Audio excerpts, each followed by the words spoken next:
And if you do not capitalize on that, you will lose engagement, you will lose followers, etc.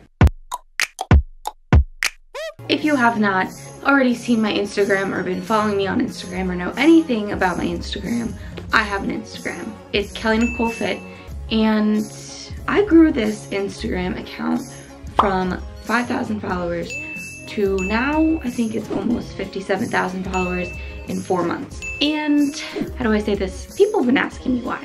I'm not even gonna lie. I always get messages in my DMs that are like, how'd you do it? Like, do you do follow for follow? Do you have an agency working with you? I've been asked, did I pay for them? Haven't, etc. What did I do? Number one, it was 100% organic. I did not pay for anything. I did not promote it every single day or anything like that. Like, I don't do follow for follow. It was all organic. And I will explain exactly what that means in just a bit. I will be transparent here and say the one thing I paid for was I did promote a few posts, 1 or 2, maybe 3, but those were promoted not to get followers, but to point people to my website to sell certain things like my programs and my bands. So they weren't pointing to me, to my profile. They were pointing to my website to sell bands. And they barely got me any followers anyway, so that's cleared up. So let's talk about how do you grow an account from 5K to 55K in 4 months. So I have a bunch of different tips and topics I want to point to and sort of put your attention on and think about. And then if you have extra questions, obviously feel free to DM me. So number one thing, which you probably hear everywhere, is engagement. But I want to talk about engagement in a completely different way than most people talk about it. Obviously, engagement just means, you know, the likes, the comments, the saves. You want engagement. You want people to be engaging with your posts because Instagram looks at that as like, okay, great. They have been getting engagement. Must be a good post. Let's show it to more people. At the same time, you want people to feel like they're cared about. So you want to engage with them. You know, if you are constantly commenting on somebody's posts and they're not answering you, they're not commenting on your post back, you sort of just fall off and you don't do it anymore because they're just not respecting you back in a way. You have to engage back with your posts, with your comments. Comment back to them, like their comments, comment on their posts if you have time. Scroll through your feed, scroll through your explore page, look at posts, read them, comment meaningful things. Not only will that help with the algorithm, but when people like you as a person, they're more willing to talk about you to other people or recommend you to their friends.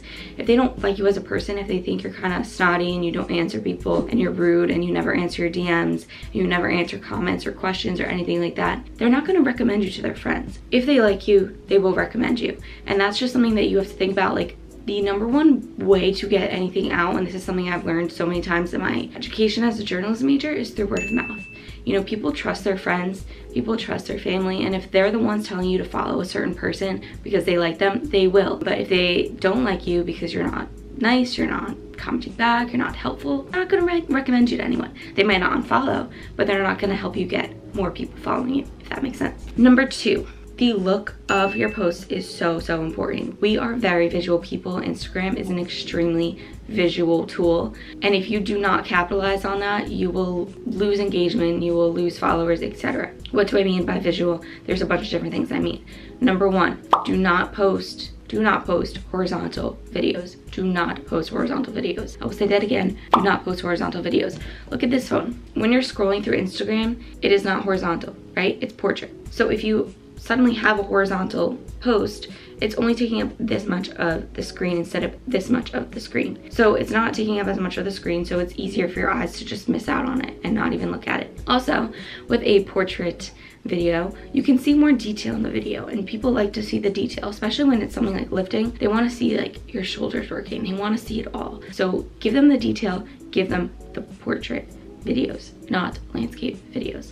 Think about the cover photo, and I don't just mean, you know, which cover photo do you want to be, I mean even pictures. Think about what it's going to look like on the explore page. If you have to, look at what you're about to post in your camera roll. Don't click on it, just look at it in the camera roll and see if it catches your eye. Think about yourself when you're going through the explore page. You're not just clicking on everything that's on there. You see something and for some reason it catches your eye, you click on it. You might not like it, but you click on it, you read it, and that to Instagram is something that will help with the algorithm because it knows that you're looking at the post. Whether or not you like it, you looked at it, you took it in, so it must be high up there in the content that it wants to show people. Think about that.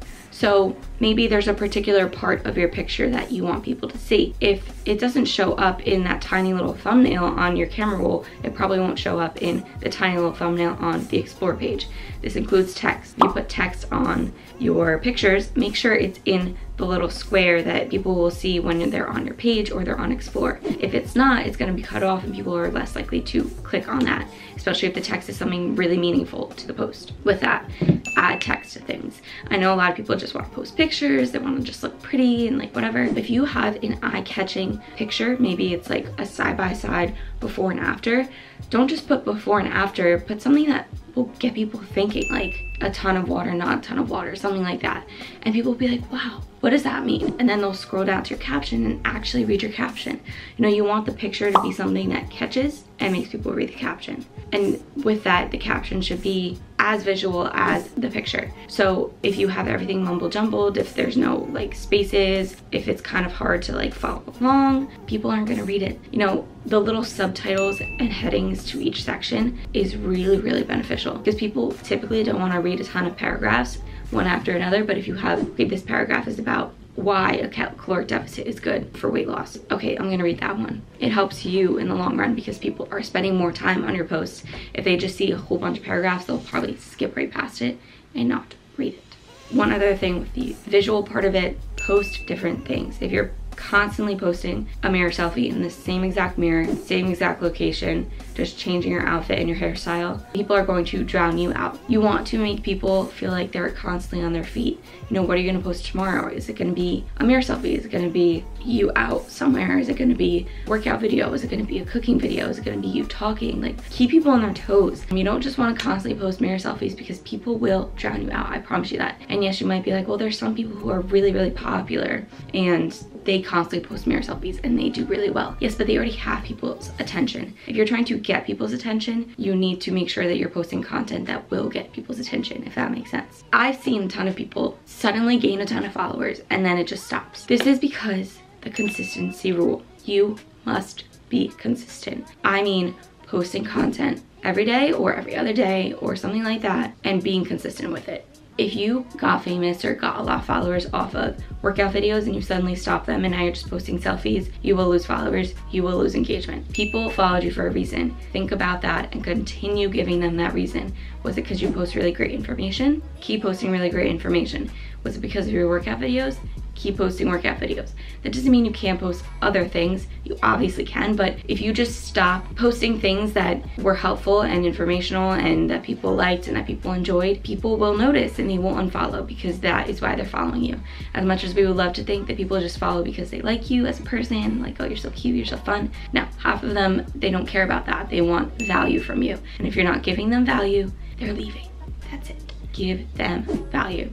You gotta find your thing. You have to find your thing. There are millions, actually I don't even know the number, of fitness Instagrams on Instagram, obviously. What is your thing? So there's some people who are bikini competitors, for example, and their whole entire brand is built around being a bikini competitor. Do that if you want.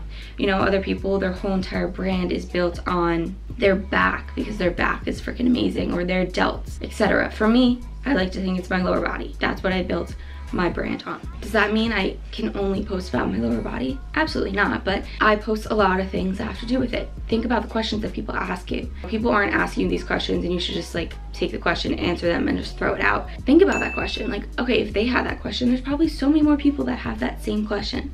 You know, how do you grow your glutes? Is a caloric surplus really necessary for growing glutes? What if I want to see my stomach, my abs? How do I go about that? But I also want to grow glutes, etc. So thinking about the questions people ask you and taking them in a creative way to make posts is essential. Your audience is your audience for a reason, and if they followed you, that means more people like them would follow you too. So think about what they're asking you and use it. Don't just throw it out the window.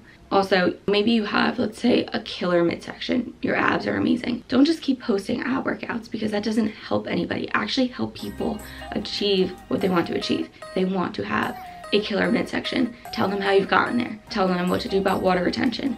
Tell them how to reduce stomach fat. You don't have to just post ab workouts, ab workouts, ab workouts. You can think of creative different ways to make people think in a way that you want them to think. Also, you can obviously post other things. I don't only post like workouts and things about glutes, but it's a main thing that I talk about. I have my lower body challenge. I have my resistance bands. You know, I've built my brand around that. And that's what people come to me for, is how to grow their glutes. Find your little thing and go towards that. With that, about your audience, take advantage of them. And I don't mean like make them feel bad. I mean like put things on your story, ask them questions, ask them to vote in polls, ask them, you know, what's their biggest concern with lifting, what they need help with, etc.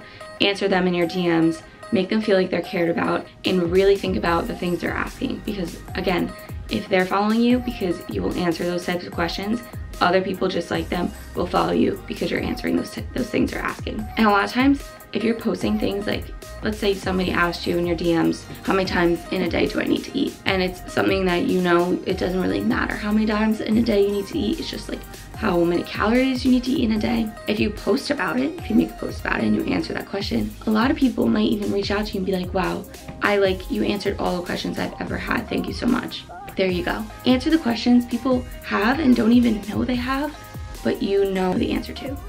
And think of just creative ways to answer them. You know, don't just post a mirror selfie, post transformation, post whatever you need to think of to get people to think. So those are my top tips. Overall, just being consistent and positive and helpful, just being genuine. You can't fake being genuine, I promise you that. Like, people will know if you're not being genuine. And just being patient. I mean, if you really love what you're doing and if you're really putting your all into it, you will get there. Just be willing to learn, be willing to change things up, be willing to try things, because you never know what that one piece of content will be that will start pushing you to higher numbers. That's it. I love you guys so much. Thank you so much for watching.